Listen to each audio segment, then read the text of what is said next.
हकीम एहसानुल्लाह तस्नीम साहब जो थे वो एक खानदानी आजमाया हुआ नुस्खा बनाते थे कि शर्तिया लड़की पैदा होगी, और वो पीस कर बनाया गया एक नुस्खा जो था वो मांगने वालों को पान में डाल के खिलाया जाता था।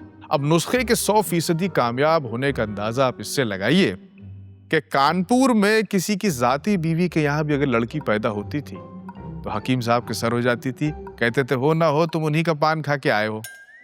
तो वो बेचारा गरीब किसान अपनी भैंस के लिए वही पान लेने के लिए मुशायरे में आया था। तो भाई साहब, मुशायरे में इसी तरह ज्यादातर लोग ऐसे थे जिन्होंने इससे पहले कभी मुशायरा नहीं देखा था और शायर भी नहीं देखे थे।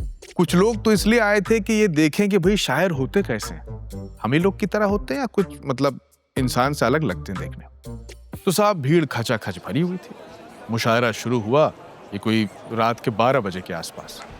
पीछे वहां तंबू के कोनों में हाथापाई चल रही है, लोग लड़ रहे हैं, हूटिंग इस कदर हो रही है कि साहब गालियां नहीं सुनाई दे रही। कादिर बाराबंकवी साहब स्टेज पे शेर पढ़ा तो उनकी ऐसी हूटिंग हो गई साहब कि लोगों ने तंबू सर पे उठा लिया। और वो गरीब बेचारा आजिज होकर कहने लगा, हजरात सुनिए तो, अरे शेर ही तो कह रहा हूँ, कोई गाली तो नहीं दे रहा हूँ। आलम ये था कि साहब मुशायरे के शोर से सहम कर गांव की सरहद पर गीदड़ों तक ने बोलना बंद कर दिया।